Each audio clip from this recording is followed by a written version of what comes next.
کل رات 40 golf city پر Punjab police اور ایلیٹ نے دوبارہ دروازے توڑ کر اندر داخل ہوئی اور چھاپا مارا۔ اچھی بات یہ ہے کسی ملازم کو نہیں مارا، کوئی چیز توڑ پھوڑنے کی ساتھ لے کر نہیں گئے، اور شفقت فیض کی طرح رات ہی تھانہ کوثر میں لگا اور رات ہی اس نے لوگوں کو اتنا مارا، میرے ملازموں کو بازو ٹوٹ گئے۔ اور کل ان سے فرمائشی بیانات اس لیے لے گئے کہ گرنے سے ہمارے بازو ٹوٹ گئے اور چوٹیں لگی، کیونکہ طاہر عباس سپرہ صاحب نے 9 تاریخ کو ان کو نوٹس دیا ہوا ہے۔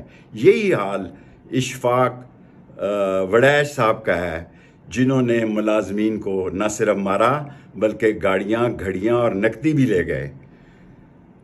خدا کے ہاں دیر ہے اندھیر نہیں ہے، ہر روز اتوار نہیں ہے۔ میں سپریم کورٹ تک اگر یہ سمجھتے ہیں کہ یہ ویڈیو شیڈیو اور کیمرے لے گئے ہیں، گھبرائیں نہیں، سارا ریکارڈ موجود ہے۔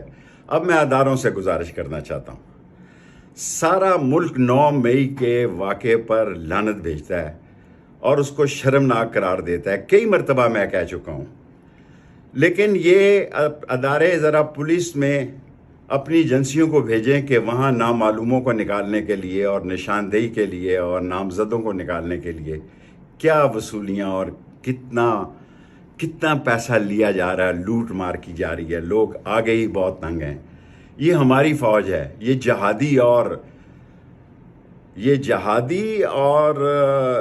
جہادی فوج ہے، اور یہ پاکستان کی فوج ہے۔ کوئی شخص پاکستان میں ان کے خلاف بری سوچ نہیں رکھتا، لیکن جو کچھ لوگوں کے ساتھ ہو رہا ہے، خدا کے لیے بے گناہ کو رہا کیا جائے، گناہ گاروں کو سزا دی جائے۔ 1 مہینہ ہو گیا ہے، لوگوں کے گھروں میں صف ماتم بچھی ہوئی ہے، اور پاکستان میں آ گئی غربت ہے، مہنگائی ہے، بے روزگاری ہے۔ ان پی ڈی ایم کے لوگوں کو کسی نے ووٹ نہیں دینے۔ جو قاسم کے ابو کو چھوڑ کے جائے وہ گنگا نہائے ہے، اور جو بے گناہ ہے وہ جیل میں پڑا رہے۔ یہ کوئی انصاف نہیں ہے۔ مہربانی کی جائے، گناہ گاروں کو سزا دی جائے اور بے گناہوں کو رہا کیا جائے۔ میں آپ کا بہت مشکور ہوں گا۔ کل رات 40 گولف سٹی پر پنجاب پولیس اور ایلیٹ نے دوبارہ دروازے توڑ کر اندر داخل ہوئی اور چھاپا مارا۔ اچھی بات یہ ہے کسی ملازم کو نہیں مارا، کوئی چیز توڑ پھوڑنے کی ساتھ لے کر نہیں گئے، اور شفقت فیض کی طرح رات ہی تھانہ کوثر میں لگا اور رات ہی اس نے لوگوں کو اتنا مارا، میرے ملازموں کو بازو ٹوٹ گئے۔ اور کل ان سے فرمائشی بیانات اس لیے لے گئے کہ گرنے سے ہمارے بازو ٹوٹ گئے اور چوٹیں لگی، کیونکہ طاہر عباس سپرہ صاحب نے 9 تاریخ کو ان کو نوٹس دیا ہوا ہے۔ یہی حال اشفاق وڑیچ صاحب کا ہے، جنہوں نے ملازمین کو نہ صرف مارا بلکہ گاڑیاں، گھڑیاں اور نقدی بھی لے گئے۔ خدا کے ہاں دیر ہے اندھیر نہیں ہے، ہر روز اتوار نہیں ہے۔ میں سپریم کورٹ تک اگر یہ سمجھتے ہیں کہ یہ ویڈیو شیڈیو اور کیمرے لے گئے ہیں، گھبرائیں نہیں، سارا ریکارڈ موجود ہے۔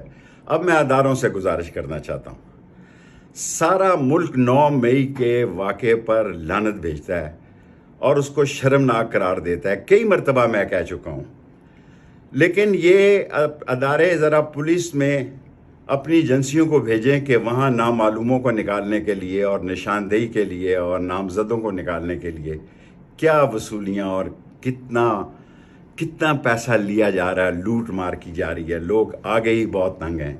یہ ہماری فوج ہے، یہ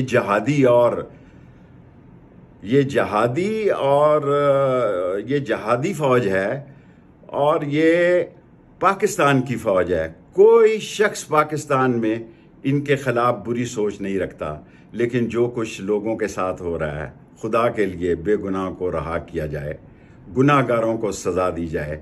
1 مہینہ ہو گیا ہے، لوگوں کے گھروں میں صف ماتم بچھی ہوئی ہے، اور پاکستان میں آ گئی غربت ہے، مہنگائی ہے، بے روزگاری ہے۔